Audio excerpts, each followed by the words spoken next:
ఖమ్మం, నల్గొండ, వరంగల్ ఉపాధ్యాయ MLC ఎన్నికల ప్రచారంలో భాగంగా ఖమ్మంలో మీడియా సమావేశం నిర్వహించారు. ఈ సందర్భంగా ఈటెల రాజేందర్ మాట్లాడుతూ ఉపాధ్యాయ ఎమ్మెల్సీ ఎన్నికల్లో మా అభ్యర్థి పులి సర్వోత్తం రెడ్డి ప్రచారంలో తిరుగుతూ ఉంటే టీచర్లు ఒకటే చెప్తున్నారు. 317 జీవో తెచ్చిన కేసీఆర్ టీచర్ల బ్రతుకుల్లో మట్టి కొట్టారు. అంత వేదనకు గురైన సందర్భం మరొకటి లేదని టీచర్లు చెప్తున్నారు. దాన్ని తొలగిస్తేనే రేవంత్ రెడ్డి కూడా మోసం చేశారని, హామీల అమలు దేవుడెరుగు, డబ్బులు సంపాదించే లక్ష్యంగా అసైన్డ్ భూములు గుంజుకొనుడు, హైడ్రా మూస్ పేరిట కూల్చివేయడం తప్ప హామీల దృష్టి పెట్టకుండా రేవంత్ మోసం చేశాడని అన్నారు.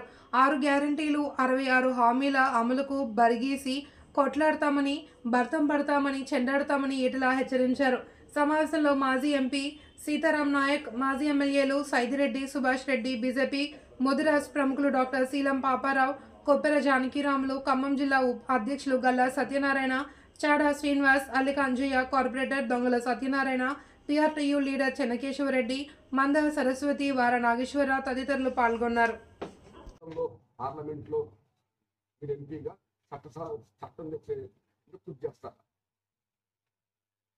కులగణన అనేది ఎవరు కాదనలేని సత్యం. వద్దంటే ఆగేది కాదు ఇది. ఎందుకంటే మనం ఫస్ట్ అడ్మిషన్కి పోతే నింపే ఫాములో నీ కులమేంది, నీ మతం ఏంది, నీ నేషనాలిటీ ఏంది, అవన్నీ ఉంటాయి. ఇవాళ ఈ దేశంలో కులాన్ని విస్మరించలేము. Bharatiya Janata Party concept number 1. Number 2, ఈ కులగణన రాష్ట్రాల పరంగా తప్పకుండా జరగవలసిందే. ఇది భారతీయ జనతా పార్టీ రెండో భావన. నేను ఒక చిన్న ఎగ్జాంపుల్ చెప్తాను. ఇక్కడ కమ్మలు ఉన్నారు. కర్ణాటక పోతే కమ్మలు ఎన్ని వస్తారు? ఓబీసీ. ఇక్కడ రెడ్లు ఉన్నారు.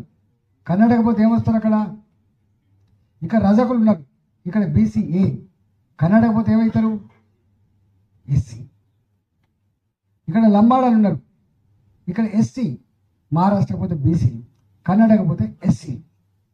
దీనికి ఎందుకు అంటున్నా అంటే ఇవాళ ఇక్కడ ఉన్నటువంటి యూపీలో రాజపుత్రులు ఓసీలు, ఇక్కడ అయితే మనకు బొందిలని కూడా పిలుస్తారు, ఇక్కడ బీసీ. అందువల్ల దేశవ్యాప్తంగా ఒక్కొక్క రాష్ట్రంలో ఒక్కొక్క రకంగా ఉన్నటువంటి పరిస్థితి. కాబట్టి దేశవ్యాప్తంగా ఎస్సీలు ఎవరని చెప్పి డిమార్కెట్ చేయలేవు, ఎస్టీలు ఎవరని చెప్పి నువ్వు డిమార్కెట్ చేయలేవు, ఓబీసీలు ఎవరో నువ్వు డిమార్కెట్ చేయలేవు. కాబట్టి రాష్ట్రాల పరంగా ఈ కులగణన జరగాల్సింది నెంబర్ 1. నెంబర్ 2 ఏంటంటే నీకు నిజాయితీ ఉంటే, చిత్తశుద్ధి ఉంటే, దానికి అథెంటిక్గా బాజాప్తా దానికి ఒక కమిషన్ వేసి ఇవో దీని నాయకత్వంలో దీనికి డబ్బులు కేటాయిస్తున్నాం, దీని రోజులలో సైంటిఫిక్గా తెస్తామని చెప్పండి.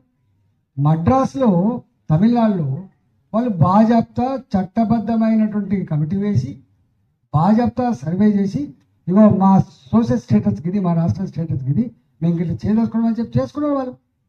ఇవాళ బీహార్ ప్రయత్నం చేసింది. మీరు కూడా ఇవాళ నువ్వు అంటున్నావు దేశవ్యాప్తంగా, ఈ తెలంగాణ రాష్ట్రంలో నువ్వు అన్నిటి జనాభా డే బై డే పెరుగుతుందనేది యాక్సెప్ట్ చేస్తావు కదా. అది 0.5% పెరుగుతుందా, 1% పెరుగుతుందా పక్కన పెడితే జనాభా పెరుగుతుందనేది సత్యం. జనాభా కొంచెం ఇల్లిటరసీ ఉన్న దగ్గర ఎక్కువ పెరుగుతుంది, కొంత బాగా ఎడ్యుకేటెడ్ ఉన్న దగ్గర తక్కువ పెరుగుతుంది అనేది కూడా వాస్తవం. మరి ఎస్సీల జనాభా పెరుగుతున్నది, ఎస్టీల జనాభా పెరుగుతుంది, ఓబీసీల జనాభా తగ్గుతుందా? చెప్పండి, మీరు చెప్పండి. ఇవాళ ఎంత దుర్మార్గం అంటే నీకు ఒక విషయం తెలుసా? 2011 జనాభా లెక్కల ప్రకారం ఇక్కడ 3,67,00,000 మంది, 2011 సెన్సస్ ప్రకారం. ఇవాళ 2025 నాకు తెలిసి 4.5 కోట్లు దాటిపోయి ఉంటుంది. 3 కోట్లు కాదు, 4.5 కోట్లు దాటిపోయి ఉంటుంది. మరి 4.5 కోట్లలో నీ లెక్క ఎంత వచ్చింది? నీ కులాపరంగా లెక్క వచ్చింది? నీకు నిజాయితీ ఉందా? మళ్ళీ ఎందుకు ఒక నిజంగానే నీ నిజాయితీ ఉండి నీ రిపోర్టు కరెక్టే అయితే ఎందుకు ఇవాళ మళ్ళీ సెకండ్ టైంలో పోతా ఉన్నావు? అంటే ఏదో రఫ్ చేసి, మోసం చేసి, తిమ్మిని బమ్మి చేసి నేనేదో ఛాంపియన్ అని చెప్పుకునే ప్రయత్నం చేసినావు. కానీ ప్రతి నిర్ణయం బూమరాంగ్ అవుతుంది. ప్రతి నిర్ణయం ఇవాళ నీకు రివర్స్ వస్తూ ఉంది. సోయి తెచ్చుకో. దీన్ని ఇక్కడ మాట్లాడతాడు రాహుల్ గాంధీ గారు, దేశ పార్లమెంట్లో మాట్లాడతాడు. Telangana is nothing but state of weaker sections. 90% population ఇవాళ అణగారిన వర్గాల నిలయం అని చెప్పి ప్రకటించావు కదా.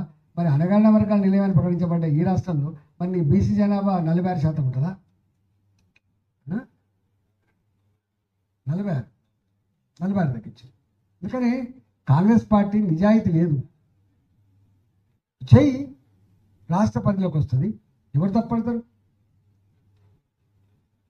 ఇక్కడ మరాఠాలు ఉంటారు, ఇక్కడ మరాఠాలు, మహారాష్ట్ర మరాఠాలు ఉంటారు, అనేకం ఉన్నాయి. ఇట్లా ఒకటి రెండు కాదు, నాకు తెలిసి ఇప్పటిదాకా దేశవ్యాప్తంగా 2 కులాలు అంతటా ఓసిలుగా తెలమేటలు, ఒకటి వైశ్యులు, రెండోది బ్రాహ్మణులు.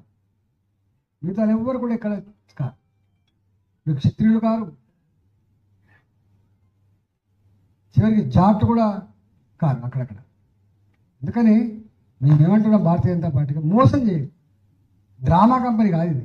ప్రజల జీవితాలతో చెలగాటమాడే ప్రయత్నం చేయకండి. అందుకనే ఓటు వేసేటప్పుడు ప్రతిదీ కూడా కౌంట్ చేసుకోవాలి, తర్కించుకోవాలి. ఎవడు మనోడు, ఎవడు మందోడు, ఎవడు మాట చెప్పి తప్పేటోడు, ఎవడు మాట ఇస్తే కట్టుబట్టోడు అనేది ఉండాలి. నేను మోడీ గారు ఉన్నారు, సచ్చినా అమలుగా హామీ లేడు, ఇచ్చిందంటే 100% అమలు కావాలి. ఈయన హామీలనే అమలు చేస్తున్న ప్రభుత్వం ఈ ప్రభుత్వం గుర్తుపెట్టు. వీళ్ళేమో డ్రామా కంపెనీ ఎన్నికలు ఒడ్డెక్కదాకా ఓడమల్లప్ప, ఒడ్డెక్కినాక బోడమల్లప్పలాగా మాట్లాడతారు. వీళ్ళు ఇవాళ బీసీల గురించి మాట్లాడుతున్నాడు. ఈ దేశాన్ని పాలించినాడు ఎవడేంటి? నేను మొన్న పార్లమెంట్ అడిగినా, నువ్వు మాట్లాడుతున్నావు ఈ దేశాన్ని ఈ 77 సంవత్సరాలు పరిపాలిస్తే దాన్ని 48-49 సంవత్సరాలు పాలించింది కేవలం కాంగ్రెస్ పార్టీ, గుర్తుపెట్టుకో. మరి 50 సంవత్సరాలు పాలించినవు ఇక్కడ ఈ రాష్ట్రం ఇప్పుడు 1956 2025 దాదాపు 70 సంవత్సరాలు, 69-70 సంవత్సరాలు. ఈ 70 సంవత్సరాల చరిత్రలో దాదాపు 40-45 సంవత్సరాలు పాలించి నువ్వే కదా, కాంగ్రెస్ పార్టీ కదా. ఒక్క బీసీ ముఖ్యమంత్రి చేయకపోతుంది, ఒక్క బీసీ ముఖ్యమంత్రిని ఎవడడం వచ్చింది నీకు? ఒక ఎస్సీ ముఖ్యమంత్రి చేయకపోతుంది, ఇలా మైనార్టీల గురించి ఉరకపోతావు కదా, ఒక మైనార్టీ ముఖ్యమంత్రి చేయకపోతుంది. నీలం సంజీవ్ అయ్య పాపం ఎస్సీ కొద్ది రోజుల పాటు ముఖ్యమంత్రి అని తప్ప ఈ రాష్ట్రంలో ఎన్నడూ కూడా ఒక ఎస్టీకో, ఒక మైనార్టీకో, ఒక ఓబీసీకో ముఖ్యమంత్రిని చేసే చరిత్ర ఉందా? ఆలోచించండి, చేయండి, మీరు లెక్క తీయండి. ఇంతమంది ముఖ్యమంత్రులు మారినారు, ఎవరైనా ప్రాంతీయ పార్టీలు అయితే వాళ్ళ కుటుంబ పార్టీలు కాబట్టి వాళ్ళ కుటుంబం ఉన్నంత వరకు, వాళ్ళు గెలిచేంత వరకు వాళ్ళే ఉంటారు కదా. దాంట్లో ఇంకో కులానికి ఆస్కారం లేదు. ఆ పార్టీలలో సోషల్ జస్టిస్ గురించి మాట్లాడమే మూర్ఖత్వం అవుతుంది. ఎందుకంటే వాళ్ళు పెట్టుకునేదే ఆ పార్టీ. టీడీ పార్టీ వాళ్ళ స్వభావం, టీఆర్ఎస్ పార్టీ వాళ్ళ స్వభావం,